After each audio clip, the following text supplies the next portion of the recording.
কোন খাজা বাবা কিয়ামতের দিন আপনার আমার উপকারে আসবে না। এই জমিনে দিন এনেছে আল্লাহর ওলিরা, ইসলাম এনেছে শাহজালাল আমিনী। তাদের মৌলবীরা সারা বছর ফতোয়া দিয়েছে শাহজালালের মাজারে আছে কি, শাহ পরানের কাছে যাও কে, সেই লোক তো নিজেও ফতোয়া দিছে ওই শাহ আমানতের এই মশারিটা নেই চোখে, হেরে কি মশাই কামড়ায় নাকি, এরকম নানান কথাও সে বলছে। মাজারে যাবেন না, কোন মাজারে যাবেন না, শিরিক হয়ে যাবে। কিন্তু দুঃখের বিষয় আজ ওনার মরার পরে ওনার কবরের পাশে কবর ধইরিয়া ভক্তরা কাঁদতেছে, ওরে চুমাইতেছে। ভালোবাসার দলিলে যদি ভক্তরা ওনার কবর ধরে কাঁদতে পারে, ওনাকে চুমাইতে পারে, আমরা আল্লাহর ওলিদেরকে ভালোবাসি। যতদিন পর্যন্ত আল্লাহ হায়াত দিবে ততদিন তাদের মাজারের পাশে বসে আমরা জিয়ারত করেই যাব। ভালোবাসা দলিল দিয়ে হয় না, কথা কোন ঠিক কিনা? সাইদি সাহেব মরে গেছে, তার দুনিয়ার মানুষে সুমাই দিছে, কি কথা কর না কা? গোসল দিছি কিনা জানি না, অমনি অ্যাম্বুলেন্সের মধ্যে সুমাইতেছে, একটা তো সুমা দিয়ে ধরে বসে দিচ্ছে, সারে না সহজ। কবর ধরে কাঁদতেছে, কবর উপুত হয়ে পড়তেছে। যদি জিজ্ঞেস করেন এটা করলি কে, ভালোবাসি। আরে ভালোবাসার দলিলে যদি একজন ব্যক্তির শরীরে, চেহারায়, বুকে সুমাইতে সুমাইতে অস্থির করে দিতে পারে, একজন মুর্দা লাশের মুখে সুমাইতে পারে, একজনের কবর ধরে এইভাবে কাটতে পারে, কবর সারে না ভক্ত, কবর সারতেছে না, কবর ধরে রাখছে। তার ওয়াজ শুনে মানুষ যদি এইভাবে ইমোশনাল হতে পারে, তাহলে একটু চিন্তা করে। এই জমিনে দিন এনেছে আল্লাহর ওলিরা, ইসলাম এনেছে শাহজালাল আমিনী। তাদের মৌলবীরা সারা বছর ফতোয়া দিয়েছে শাহজালালের মাজারে আছে কি, শাহ পরানের কাছে যাও কে, সেই লোক তো নিজেও ফতোয়া দিছে ওই শাহ আমানতের এই মশারিটা নেই চোখে, হেরে কি মশাই কামড়ায় নাকি, এরকম নানান কথাও সে বলছে। মাজারে যাবেন না, কোন মাজারে যাবেন না, শিরিক হয়ে যাবে। কিন্তু দুঃখের বিষয় আজ ওনার মরার পরে ওনার কবরের পাশে কবর ধইরিয়া ভক্তরা কাঁদতেছে, ওরে চুমাইতেছে। ভালোবাসার দলিলে যদি ভক্তরা ওনার কবর ধরে কাঁদতে পারে, ওনাকে চুমাইতে পারে, আমরা আল্লাহর ওলিদেরকে ভালোবাসি। যতদিন পর্যন্ত আল্লাহ হায়াত দিবে ততদিন তাদের মাজারের পাশে বসে আমরা জিয়ারত করেই যাব।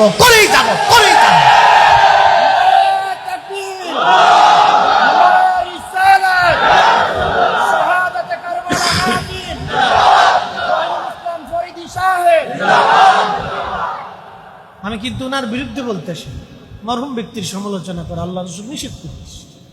উনি জান নিয়ে গেছে, তা আল্লাহর কাছে পাবে। যে আকীদা নিয়ে গেছে সে আকীদাও আল্লাহর কাছে পাবে, যদি সঠিক হয়ে থাকে বেনিফিট পাবে, বেঠিক হলেও বেনিফিট পেয়ে যাবে। মুহতারাম উপস্থিতি, আমি শুধু ভালোবাসার দৃষ্টিকোণ থেকে বলতে যে কথাগুলি বলতেছি, আপনাদেরকে এখন ভালোবাসার কথা বলতে। মরহুম ব্যক্তির শরীরের মধ্যে মানুষ সুমা দিচ্ছে, অ্যাটেনশন।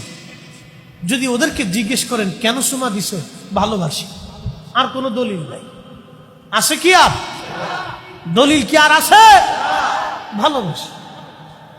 ভালোবাসার থেকে একজন মরহুমের শরীরের মধ্যে মরা মানুষের শরীরে চুমাইতেছে। আচ্ছা গেল, ইমাম হুসেইন রাদিয়াল্লাহু আনহু যেই পাগড়ি পরে শাহাদাতের ওয়ামি সুদা পান করেছিল, সেই পাগড়িটা যদি আজ এখানে আনা হতো, আপনাদেরকে যদি বলা হতো একটা করে সুমা দিয়ে যান, আল্লাহর কসম করে বলি আপনারা এই বাবুরহাটে অন্তত লক্ষ মানুষ উপস্থিত হয়ে একটা বার সুমা দেওয়ার জন্য ইমাম হুসেইনের পবিত্র মস্তকের সেই পাগড়ি, যেই পাগড়িটা রাসূল আরবি দিয়েছিলেন, সবুজ পাগড়ি, সেই পাগড়িটা সুমা দেওয়ার জন্য আপনারা পাগল পারা হয়ে থাকতেন। কথা বলেন ঠিক কিনা? পাগড়ির প্রতি যদি এত মায়া হয়, তাহলে তিনি উপস্থিত হলে কি মায়া হতো? আল্লাহু আকবার। না হয় না, আরো জোরে বলেন আল্লাহু আকবার। ভালোবাসার কোন দলিল হয় না। আমরা ইয়া নবী সালামু আলাইকা বলার পরে আমরা আকাবির যারা ছিলেন তারা বসে থাকতে পারেন না, ঠিক কিনা? ইমাম মালিক ইবনে আনাস রাদিয়াল্লাহু আনহু, যিনি মালিকি মাযহাবের ইমাম, পৃথিবীর 4 আলেমের এক আলেম, ওনার এক পাল্লে একটা জুতা এক পাল্লা দিলে পৃথিবীর সব মুহাদ্দিস যার পাল্লায় দিল না, জুতার ওজনের সমান হবে না। এত বড় আলেম ছিলেন, শুধু আলেম না, আশিকে রাসূল 80 বছর ধরে মদিনার হাউদের মধ্যে জুতা পরেন না। সুবহানাল্লাহ, আসতে হয়ে গেল না? অনেক ভাইরা কয় তোমরা ইয়া নবী সালাম আলাইকুম বলে দাঁড়াও, এই বেদাতি কাজ কই পাইছো? ওনার চোখে বেদাতি, কেন উনি তো ওই বেদাতের চশমা চোখে লাগাইছে। এই কথা বলেন না কেন? ও বেটা তো বেদাতের চশমা চোখে লাগিয়েছে, ওর জন্য দুনিয়া যেদিকে তাকায় খালি বেদাত চোখে দেখে।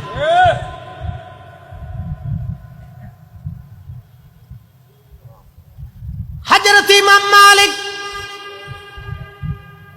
80 বছর ধরে মদিনাতে জুতা পরেন নাই। পার মধ্যে কতবার ফুসকা পরে ঘা হলো, রক্ত পড়ল। মদিনার হাউদের মধ্যে কোনোদিন পেশাব পায়খানা করেন নাই, এমনকি থুতু পর্যন্ত ইমাম মালিক রহিমাহুল্লাহ ফেলেন নাই। জিজ্ঞেস করা হলো, ইমাম মালিক দুনিয়ার কত আলেম এই মদিনার মধ্যে জুতা পরল?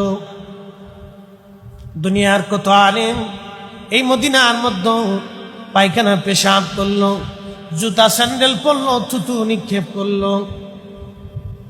কোন দলিলে আপনি মদিনায় জুতা পরেন না, পায়খানা পেশাব করেন না, থুতু ফেলেন না? দলিল বলবেন কি? আহারে, পৃথিবীর 4 আলেমের এক আলেম, মুস্তাহিদদের প্রথম তবকার মুস্তাহিদ, এত বড় আলেম আর কোনদিন ইমাম মেহেদীর আগে জন্ম হবে না, এত বড় আলেম আর কোনদিন জন্ম হবে না, এত বড় আশিক রাসূলও কোনদিন জন্ম হবে না। 80 বছর ধরে একটা মানুষ কল্পনা করতে পারবেন ওনার হায়াত পর্যন্ত কোনদিন মদিনার মধ্যে জুতা পরেন নাই, কোনদিন পেশাব পায়খানা করেন নাই, কোনদিন তিনি থুতু পর্যন্ত মদিনার মাটির মধ্যে ফেলেন নাই। আল্লাহু আকবার। দলিল চা হলো, দলিল কি? ইমাম মালিক ইবনে আনাস রাদিয়াল্লাহু আনহু দলিল দিলেন, একটা দলিল, ভালোবাসার দলিল দিয়েছিলেন। যেই মাটির ভিতরে আমার নবী রাহমাতুল লিল আলামিন ঘুমিয়ে আছে, আমি ইমাম মালিকের কলিজার মধ্যে কি করে সাহস হবে এই মাটির মধ্যে জুতা পরতে, এই মাটির মধ্যে থুতু ফেলতে, এই মাটির মধ্যে আমি পায়খানা পেশাব করব? আমি ইমাম মালিকের কলিজায় সাহস হতে পারে না। একসাথে বলবেন আল্লাহু আকবার। ভালোবাসার দলিল হয়।